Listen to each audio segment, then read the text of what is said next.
Hello everyone, GoldenNova here. After the outstanding showing of Adamatia and Eldlich, the bar has been set pretty high for the final theme to be released in Secret Slayers. Adamatia features explosive, easy to access swarming that rewards careful consideration in both play sequencing and deck building, and Eldlich adds removal and consistency to any zombie theme. In many ways, our last theme does a pretty good job of rounding out the bunch. Adamatia added to and supports the criminally under-supported rock type, and Eldlich does much the same for the vastly more popular zombie type. And now we have cards that are meant to play nice with another fan favorite, plants. But can they live up to the hype set up by these stalwart spelunkers and lavish lich? Let's take an in-depth look at Snowflower. Consisting entirely of water attribute plant monsters of varying levels, Snowflower looks to win games using a combination of Xyz, plants, and the tribute mechanic. Let's start out by going over their individual members. Petal is a level 1 with 0 attack and defense. During the main phase, you can take any Snowflower monster from your deck and either add it to your hand or send it to the graveyard, but that does lock you into plant special summons for the rest of the turn.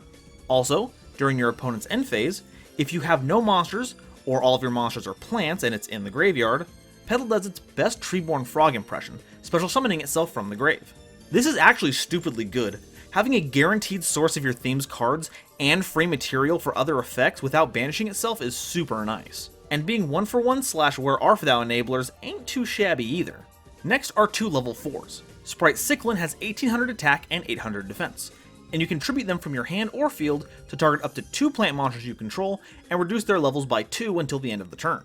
Also, during the end phase, if it was sent to the graveyard because it was tributed, you can special summon it from the grave, but it's banished if it leaves the field. Not my favorite of the bunch, honestly. The fact that you can target up to 1 means that you can bump an unruly leveled monster down to Xyz regulation size, but the fact that it has to be 2 levels means even leveled monsters don't give you access to odd ranked Xyz and vice versa. And the revival isn't terribly useful unless you can trigger it during your opponent's turn. Sprite Prim has 800 attack and 1800 defense, and special summons itself from your hand in defense position if a monster you control is tributed. That combos with Cyclin if it's on the field, but not in the hand. Oh well, at least it combos off LONEFIRE Blossom. You can also target up to 2 plant monsters you control and increase their levels by 2. Slightly better than Cyclin, if only for the fact that special summons can happen more easily on your own turn, and it can target itself, but I have a hard time seeing this being used in anything but dedicated Snowflower decks. Up next are 2 level 6s. Gym Leader Sprite Rikka has 2400 attack and 1000 defense. Hey, wait a sec, that's Monarch stats! I'm onto you. If a battle happens involving one of your plant monsters, you can tribute Rikka from your hand or field, and your plant gains 1000 attack and defense until the end of the turn. Also, if a plant you control is tributed while Rikka is in the grave, you can special summon them, but they get banished when they leave the field. The Kalute style effect is nice, but even with its conditional revival, I'm not sure if it's worth running in the main. However, since it is searchable by Petal, if there's a matchup where you just really need that extra bonus to get over a tough monster, I imagine it'd make a nice side deck choice. There's also Sprite Peony, who has 1000 attack and 2400 defense. You can tribute a plant monster to special summon them from your hand, and if Peony is normal summoned, or special summoned by a plant effect, you can add a Snowflower spell or trap from your deck to your hand. I feel like this is one of the better cards in the theme, as well as helping to smooth out any rough edges should you run Snowflowers in other themes. We'll be getting into the spells and traps later, but believe me when I say that summoning Peony and searching Stunning Snowflower can mobilize some pretty powerful plant plans. The last 2 main deck additions are level 8s. Sprite Helleborus has 2600 attack and 1200 defense, and is a pretty cool hand trap. If your opponent targets any of your monsters with a monster effect, and you control a Snowflower, you can tribute Helleborus from your hand or field, and the effect is negated. Also, if they're in the grave, you can tribute a plant to special summon Helleborus in defense position, but they're banished if they leave the field. I have mixed feelings about this one.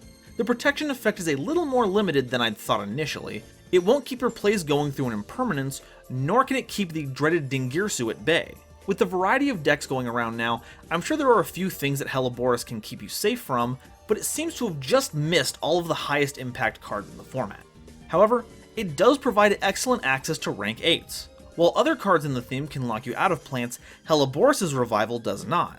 This will allow you to cash out any plant you control for a level 8, so as long as you can field another level 8, you'll have access to number 38, Tengen Toppa, Gurren Superdimensional Fortress, Neon Genesis, Hope Harbinger, Dragon Titanic Galaxy. Sprite Snowdrop, though, is the one that I'm most excited for. It has 1200 attack and 2600 defense, and you contribute a plant you control to special summon them and any other plant monster from your hand, though this does lock you into plant special summons for the rest of the turn. Also, you can target any plant you control, and all of your plants match its level till the end of the turn. So, for dedicated plant decks, you have another way to swarm out your best monsters without stripping them of their effects, while the level modulation lets them fit into themes that don't normally support level 8s. It also might be the deck that makes Fairy Knight Ingunar actually playable. Its effect is outstanding for clearing the way to end games, but its Xyz material requirement has always been outstandingly prohibitive. We've also got some extra deck members. Saint Kanzashi is a rank 6 Xyz with 2400 attack and defense. If a monster from anywhere is tributed, you can detach a material to target and special summon a monster from either graveyard. It becomes a plant type, but its effects are negated. Also, if a plant or plants you control would be destroyed by card effect, you can tribute a plant from your hand or field instead. With all the tributing that happens in this deck, it's not going to be very hard to trigger its revival effect, and the protection is pretty solid. My issue with its revival effect is that I believe it clashes with the theme's own lockouts. You won't have a problem reviving your own cards, but even if you turn whatever you summon into a plant, it's not one before you activate the effect. Since the revived monster's effects are negated anyway, I don't think that will matter much, but it does really annoy me. An archetype's internal mechanics clashing with itself is never a good sign, even if it's a minor inconvenience. The last monster is the first one to have been revealed, Saint Teardrop. They're a rank 8 with 2800 attack and defense. You can detach a material to target a monster on the field, and it gets tributed, and it's a quick effect as long as Teardrop has a plant monster as material. Also, every time a monster is tributed, no matter where it is, Teardrop gains 200 attack for the rest of the turn. While you can't get around targeting protection, or even being unaffected by card effects, this does get around any kind of destruction protection or immunity, something that's become increasingly valuable in a meta dominated by cards that resist interaction. And being a quick effect gives it a bit of a Trident vibe, letting it interrupt key plays. The attack boosting is nice as well, but I wish it was a little more, like 300? Otherwise it's a pretty solid boss monster. Having a kaiju as a quick effect is nothing to sneeze at. Okay, all the monsters are cataloged, let's take a look at the spells and traps. And these have a pretty interesting gimmick. Aside from the continuous spell, the other 3 cards have optional costs, allowing you to tribute a plant to make the effect more powerful, though you can activate them without cost for an a la carte version. Silent Snowflower special summons a Snowflower from your grave in defense position, and if you tributed a plant, you can also special summon any plant from your grave as well. This has a nice application for protecting your board, letting you bring back something like a Kanzashi or a Helleborus, and by paying the additional cost, it essentially lets you swap a monster that you control for a plant in your graveyard, including the illustrious LONEFIRE Blossom, which can then get you anything from your deck. Snowflower Sheet targets a monster your opponent controls, and it can't activate its effects for the rest of the turn. If you pay the additional cost, you also get to take control of it for the rest of the turn, turning it into a plant monster while you have it. While it shares some similarities with the format warping Widow Anchor, this is nowhere near as good. Being a trap makes it much slower, and since it doesn't just negate the effect, it's useless against any on-summon or continuous effects. However, should you pay the additional cost to take the monster, the change to plant type means you can use it as payment for any Snowflower effect, like Silent Snowflower.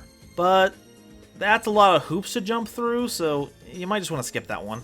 Stunning Snowflower adds any of the themed monsters from your deck to your hand, and should you pay its cost, you can add any other plant from your deck to your hand as well, provided that it doesn't share the same name as your first search, but does match its level.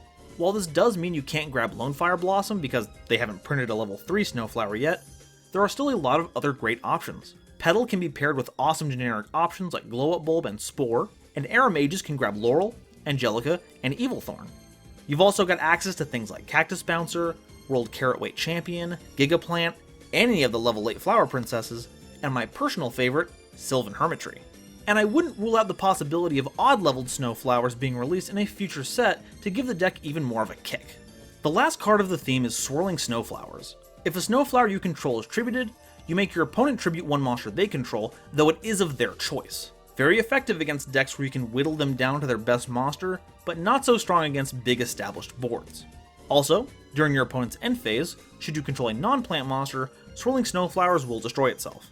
This is another pretty good side deck card. Not effective in some matchups, but I imagine it can be devastating in others. And being searchable means you won't have to load up on multiple copies of it either. So we've seen what the theme has, but what can we splice it with? The three most prominent plant decks I can think of are Aramage, Sylvan, and Predaplant. Of all of them, I feel like Predaplant is the worst fit. Looking over the theme again, it feels more like a dark fusion archetype that just so happens to be all plant types. Stunning Snowflower being able to add Spinodionea or Banks Yogurt is pretty neat, but other than that I don't see a lot of synergy. Aramage gaining more access for ways to build and protect their board is going to be a big boon for the theme. I mentioned them before, but the monsters you can search from Stunning Snowflower are so integral to the theme. Being able to search them, summon them out with Snowdrop, and protect them with Kanzashi means you'll be able to more consistently get to your boards of Aromatherapy Jasmine and Sweet Marjoram, without having to rely on otherwise very dependent combo pieces like Poison or Cauldron of the Old Man. But my nostalgia for Sylvans means I'm more excited to see how these two themes mesh. Both decks are already Exceed-focused plant decks, so they already have a lot in common. And while the Excavating and Tributing are both specific to their own theme, both mechanics throw cards into the grave, something that Miracle Fertilizer and Helleborus are more than happy to be a part of. As for more generic synergies, LONEFIRE Blossom is an easy 3 of that will give you access to your entire theme, and the fact that it tributes itself means it'll trigger almost every Snowflower monster effect. Rose Archer can actually keep you safe in situations Helleborus cannot, negating cards like Impermanence and Evenly Matched. Rose Paladin can search out Helleborus for protection, or Snowdrop to get your play started.